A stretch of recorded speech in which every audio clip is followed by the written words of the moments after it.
Maël, 15 ans, s'est donné la mort vendredi dernier. La cause de ce suicide serait le harcèlement subi à l'école. Plusieurs jeunes ont été entendus, notamment en qualité de suspects. Un adolescent a été entendu à 2 reprises et a été placé par le juge de la jeunesse en institution fermée pour 1 mois. Ils avaient à tout le moins obtenu et montré, voire diffusé, des vidéos de Maël en position intime. Elle m'en avait parlé, mais je ne pensais pas que ça allait aussi loin.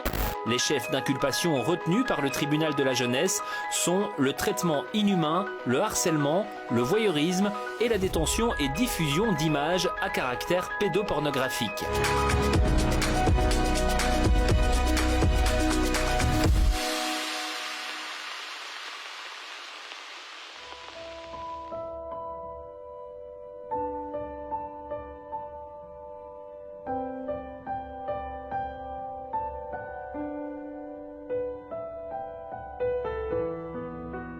Le 31 janvier 2020, ma fille Maëlle a mis fin à ses jours suite à du cyberharcèlement. Maëlle a été victime d'une forme particulière de cyberharcèlement qu'on appelle le revenge porn. Donc Maëlle avait 14 ans au moment où son histoire est arrivée. Une histoire d'amour, d'adolescente, comme on peut la vivre à 14 ans. Et lors d'un échange privé, Maëlle, dans un climat de confiance, a partagé une vidéo d'elle, compromettante, on va dire, sexuellement implicite. Et le petit copain en question, lors de la rupture, pour se venger, a décidé de diffuser cette vidéo au départ à son cercle d'amis. Et puis il a diffusé plus largement sur les réseaux sociaux. Et donc cette vidéo a tourné, comme on dit, a été diffusée, il y a une multiplicité de partages. Et donc ma fille s'est retrouvée plongée dans l'enfer du cyberharcèlement.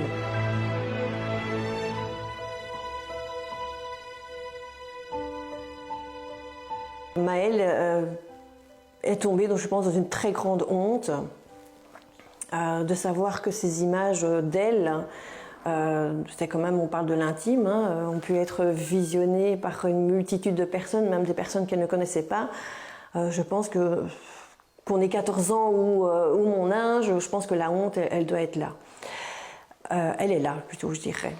Et alors, je pense aussi un grand sentiment de culpabilité. Culpabilité parce que c'est elle qui, au départ, envoie cette vidéo dans une relation de confiance à son petit copain, et donc je pense qu'elle a dû culpabiliser d'avoir fait ça en se disant c'est de ma faute, c'est moi qui ai envoyé la vidéo, etc. Je pense qu'à son âge, c'est très difficile de trouver des solutions ou de se sortir de là sans l'aide d'un adulte ou de ses pairs. Le cyberharcèlement de Maëlle avait commencé en novembre. Et donc, elle a mis fin à ses jours en janvier. Donc, pendant 4 mois, quand même, elle a supporté avec courage toutes ces attaques.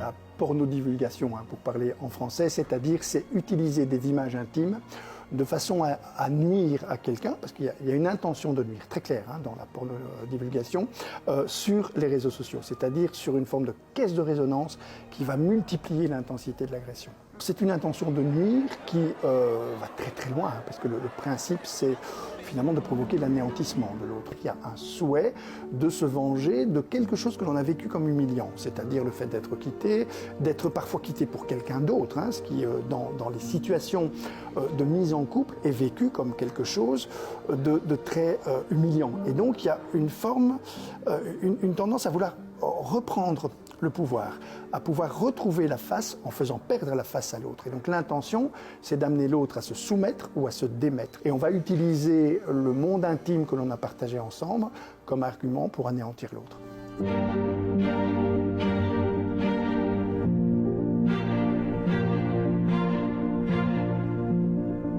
Maëlle avait déjà été harcelée dans son premier établissement scolaire C'était du harcèlement dans la cour de récréation. Elle m'en avait parlé et donc j'avais pris la décision un peu radicale de la changer d'école. En me disant, on fait table rase du passé, nouveau départ, etc.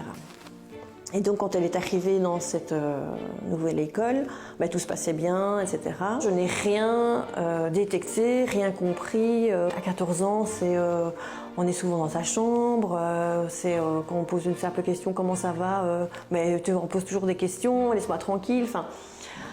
Donc ce sont des petites choses qui arrivent finalement ponctuellement.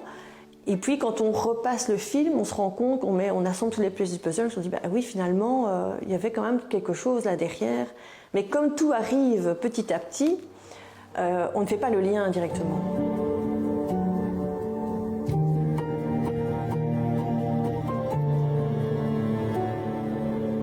C'est très difficile pour un parent de n'avoir rien vu. Et on est avec cette culpabilité donc de ne pas avoir compris, de ne pas avoir vu les signes. Et aussi, on est dans cette culpabilité de ne pas avoir su protéger son enfant.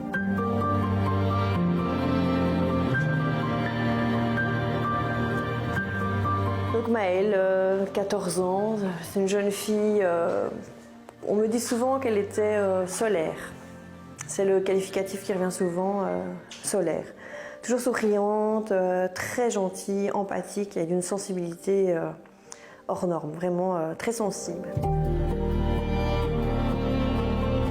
Évidemment que les parents n'ont pas à se sentir coupables et certainement pas coupables du fait que leur enfant ne leur ait pas parlé. On ne voit rien, c'est une violence complètement invisible et contrairement au harcèlement dit traditionnel qui lui s'installe dans la durée et pour lequel parfois on a quelques petits signaux, là on n'en a strictement aucun.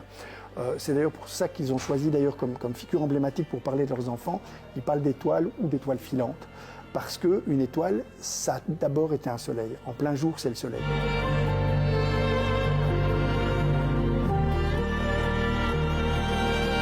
Il n'y a pas de harcelé type non plus. Il y a des situations qui vont favoriser ce type de mécanisme.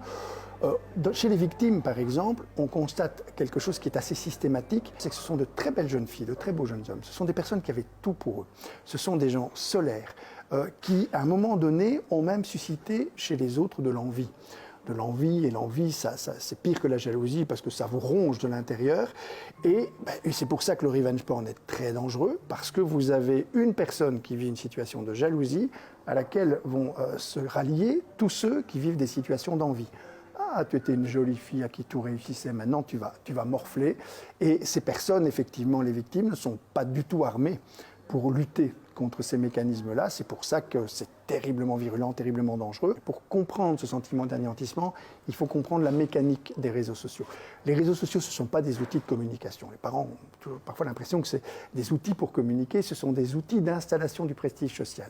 Le but, c'est d'exister. En gros, de générer des likes. Ce qui fait que beaucoup se font prendre dans des jeux de séduction, dans l'entre-soi. On est entre nous, on peut s'amuser, vas-y, montre ceci, montre cela. TikTok, par exemple, va générer très très fort cette forme de culture du défi. Et puis, un partage sur l'espace public, le lendemain, vous prenez l'autobus, vous avez le sentiment que tout le monde vous a vu sans vêtements. Et pire que ça, vous avez le sentiment que tout le monde sait que vos proches vous ont vu sans vêtements et que vos proches savent que tout le monde vous a vu sans vêtements et vous avez un sentiment d'anéantissement immédiat. Parce que les frontières de l'intimité sont complètement éclatées et il y a des tas de mécanismes qui font que vous aurez un sentiment d'anéantissement complet.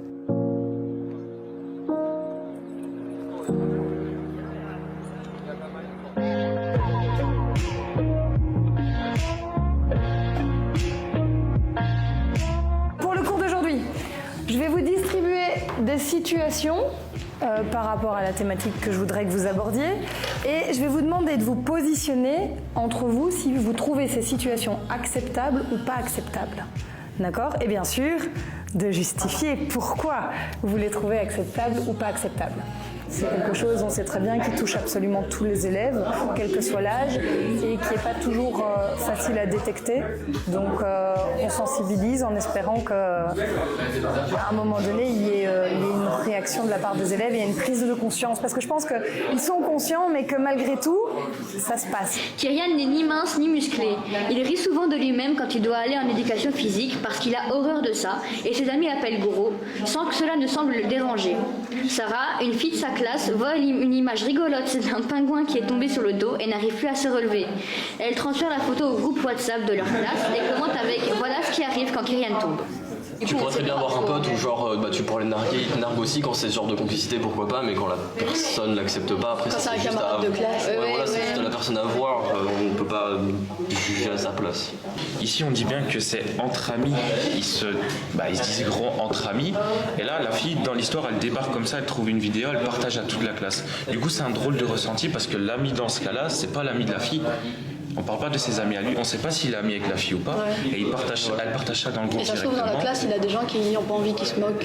Et ça balance une moquerie parce que ça tombe, il y a des conflits dans la classe, c'est un certain clan, et l'autre partage ça, or que lui ne veut pas absolument ça. Mon objectif à moi, c'est autant la sensibilisation, rappeler ce qui se passe, que c'est définir. Parce que parfois, eux aussi, ils disent que certaines choses n'en sont pas, mais moi, je trouve que c'est déjà du harcèlement ou que c'est déjà du cyberharcèlement. Ouvrir le dialogue, en fait, pour ceux qui potentiellement n'oseraient pas en parler ou se sentiraient seuls ou se diraient « mais non, en fait, c'est moi qui suis susceptible ». Voilà, le fait d'en parler, ça permet aussi un peu d'ouvrir ça. Dites-moi un peu, si je vous dis le mot revenge porn, ça vous parle? Ça vous dit quelque chose? Qu'est-ce que vous en pensez de ça?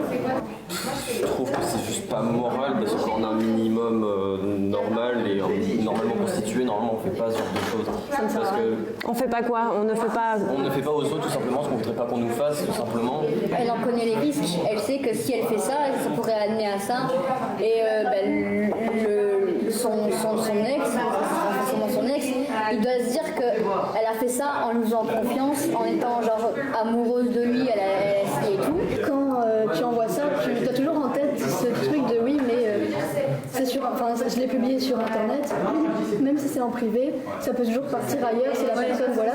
Mais le fait, c'est que souvent, quand tu en envoies ça à des personnes à qui tu fais confiance, que tu es amoureuse, pour toi ça va jamais se finir, pour toi même ça va se finir, la personne elle est pas comme ça, elle a du respect pour toi. Et tu peux comprendre qu'on envoie des nudes? Oui, moi je comprends ça, et c'est juste que justement les personnes qui l'envoient, déjà ça ne leur sert à rien, souvent c'est parce que comme elle a dit, la personne la mauvaise, qu'elle s'est faite, je sais pas, quitter, il y a eu une dispute ou quoi, et ça ne sert vraiment à rien, discute avec la personne, accepte son choix, et ça ne sert à rien de leur publier. Et si demain tu vois quelqu'un qui, une photo d'un nude circuler d'une de tes amies, qui n'a pas été consentante justement, c'est quoi votre réaction? On signale directement. On signale directement la publication et on l'envoie à notre amie pour qu'elle le sache. Moi j'irais même la voir en vrai, ou alors lui envoyer aussi. J'irais lui dire c'est normal, t'étais consentante, la rassurer et lui demander, la rassurer parce que forcément c'est passé sur les réseaux sociaux, du coup elle le sait. Et j'irais la rassurer, puis on ira si elle est d'accord ou si elle a envie porter plainte ensemble et des trucs comme ça pour faire que ça ne se reproduise plus et que le mec prenne cher.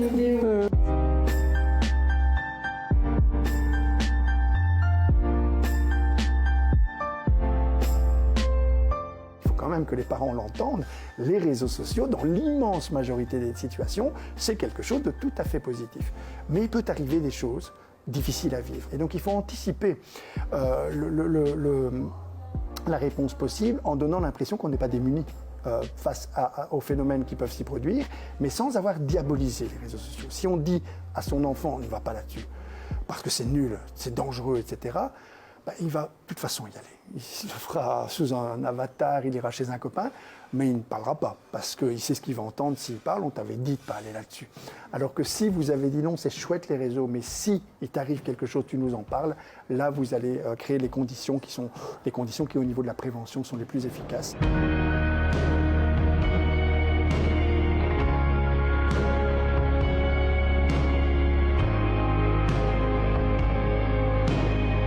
Pour faire prendre conscience des dérives potentielles des réseaux et apporter une réflexion des jeunes par rapport au cyberharcèlement, l'ASBL Loupiote propose des animations dans toute la Fédération Wallonie-Bruxelles.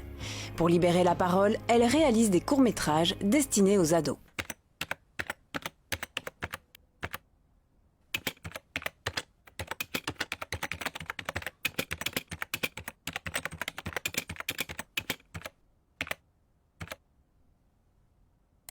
« 75% des enfants qui ont deux papas sont gays. » Ah ouais, bah oui, je vais l'écrire celui-là. Putain, il me dégoûte, Martin. tu peux aller te casser, sale pédé. Comme ce sont des sujets qui sont un petit peu délicats, ils ne vont pas facilement parler de ce qu'ils vivent eux. Et là, on les projette à travers le film. On leur permet finalement de s'identifier à travers un personnage et de parler du personnage et pas de eux directement. Et puis, ça leur permet tout simplement aussi parfois de mettre des mots sur ce qu'eux n'arrivent pas à expliquer eux-mêmes. Et donc ici, voilà, le fait d'en parler à travers quelqu'un d'autre, de voir que dans certains cas, ça peut mal se passer ou dans certains cas, ça se passe mieux, eh bien, ça leur permet de mettre plus facilement des mots sur ce qu'eux vivent finalement. Vous savez que ça, c'est puni par la loi. C'est important de le savoir aussi. Même si vous avez moins de 18 ans, vous n'êtes pas à l'abri. Et vous êtes responsable de ce que vous publiez ou de ce que vous écrivez. Apprendre que l'on est responsable de ses actes sur les réseaux sociaux, susciter l'empathie en se mettant à la place de l'autre, autant de prises de conscience provoquées par l'équipe de Loupiote auprès des jeunes. Qu'est-ce qui se passe? À ce qui paraît, tu fais plusieurs mecs en même temps. Mais genre... Mais pourquoi tu rigoles, toi, sale mytho, avec tes mecs imaginaires? Qu'est-ce que tu parles, toi? Tu t'es bien fait faire le nez, hein. Et en plus, c'est raté. Ça arrive que certains jeunes revivent ces émotions qu'ils ont peut-être déjà vécues ou qu'ils ont connues à travers quelqu'un d'autre.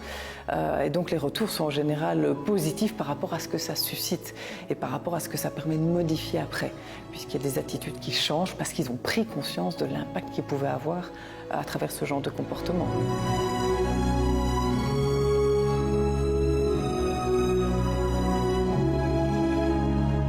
Quelques mois après le décès de Maël, Zara a rejoint Les Mots de Tom, une association née en 2019. Nous avons créé cette ASBL suite au suicide de notre fils en 2018.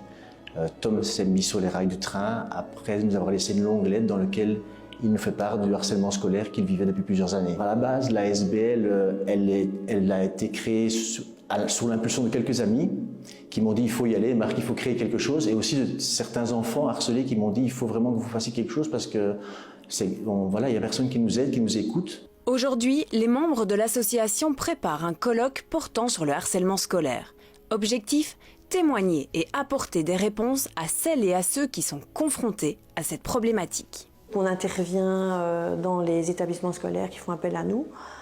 Ce sont des petites actions de sensibilisation. On vient témoigner, on explique ce que nos enfants ont vécu. Donc on insiste évidemment sur les conséquences du harcèlement scolaire. Souvent les jeunes sont impactés par notre témoignage, ils sont touchés. Moi j'ai eu un jeune homme qui était venu me trouver et qui m'avait dit je ne me rendais pas compte. Je ne me rendais pas compte que nous c'était pour rire, voilà, on est en groupe, on se taquine, etc. Et je ne me rendais pas compte.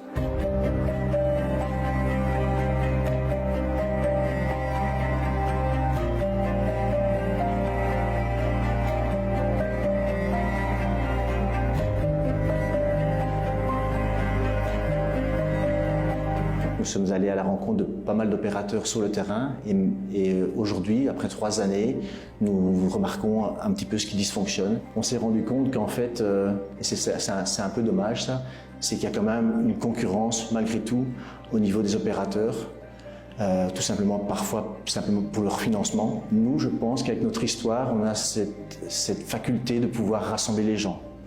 Et donc si c'est pas nous qui le faisons, je pense que ça se fera pas. Et donc c'était un des objectifs. Je veux dire, l'objectif peut-être final de notre ASBL, c'est d'arriver un jour à ce que tout le monde travaille dans le même sens. Voilà, je pense qu'il faut que tous nous collaborions, parents, enfants, enseignants, direction, politique. Sinon, on n'y arrivera pas.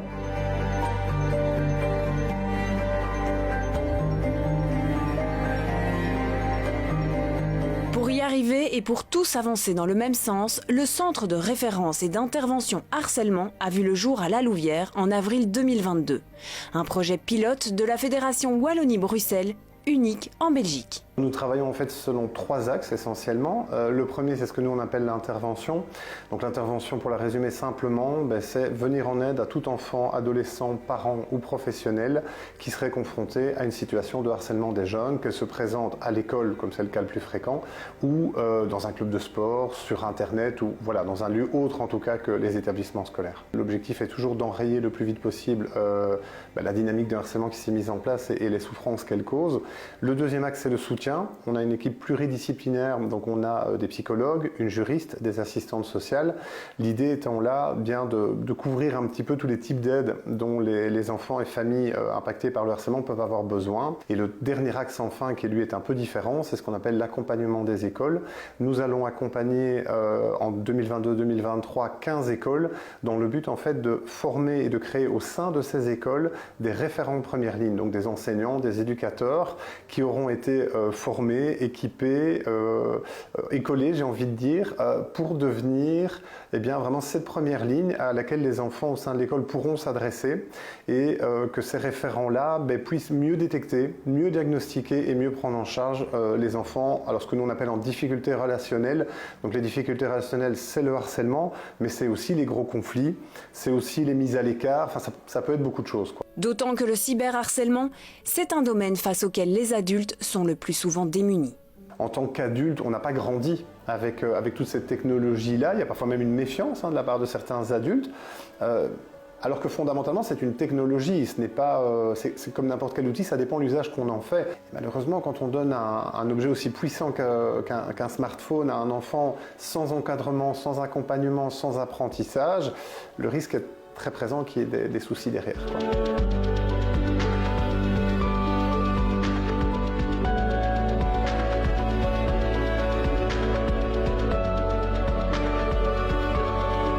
Aujourd'hui, on a une action concrète aujourd'hui avec l'ouverture du CRIH. Je suis d'autant plus émue qu'aujourd'hui c'est l'anniversaire de Maëlle et que voilà, j'y vois toute une symbolique et je me dis ça y est, on avance, c'est un premier pas vers la prise en charge des victimes du harcèlement scolaire. L'ado qui aurait envoyé des nudes souffre à l'idée que ses parents pourraient se retrouver en possession de ces images. Des dispositions sont désormais prises pour préserver tout le monde. C'est vraiment important de savoir qu'il faut qu'ils puissent révéler à des institutions, l'école par exemple, ou les services de police, à des institutions qui vont leur donner la garantie que ces images ne seront pas données à leurs parents. On va réagir, on va appeler les parents. Effectivement, ce qu'on appelle le cyber-help, c'est juste une façon de faire des copies d'écran. Les écrans copiés sont envoyés à l'école qui émet une réponse en termes de sanctions auprès des personnes qui diffusent ces images ou qui les partagent ou qui les like. Mais je crois que ce qui est vraiment important, c'est que l'adolescent entende. On va pouvoir donner une réponse précise pour stopper ce qui t'arrive, pour te faire sortir de cette situation, mais sans que ces images soient diffusées auprès de tes parents. Sinon, les jeunes vont s'enfoncer dans cette forme de silence qui est liée à une délicatesse paradoxale. On l'a vu dans toutes les situations de suicide. Ces adolescents, ces adolescentes ne parlent pas, mettent fin à leur jour, mais paradoxalement, ce qu'ils ont voulu faire, c'est préserver leurs parents.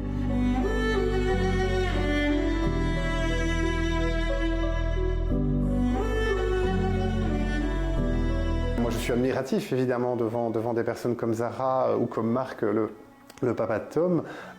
Ils ont vécu ce qui est sans doute le pire décès qu'on puisse imaginer en tant qu'être humain. Et ils en ont fait une force. Et c'est très marqué chez Zara, je trouve, parce qu'elle l'a déjà répété plein de fois. Le combat qu'elle mène, c'est pour ne pas que d'autres enfants vivent ça et pour que ne pas que d'autres parents vivent ça. Quelque part, elle réussit à transformer un drame personnel en un bienfait pour la société. Le mot peut paraître un peu fort, mais je le pense vraiment. Et ça, je trouve ça en tout cas extrêmement admirable.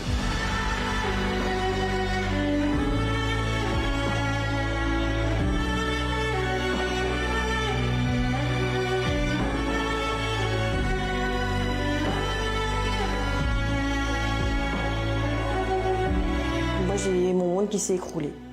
C'est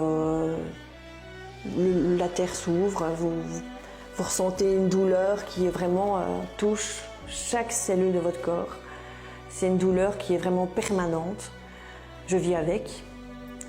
Le temps n'efface rien. Quand vous découvrez que votre enfant s'est suicidé, après se pose le choix, vous faites quoi? Vous devez vraiment poser le choix, je continue de vivre ou pas?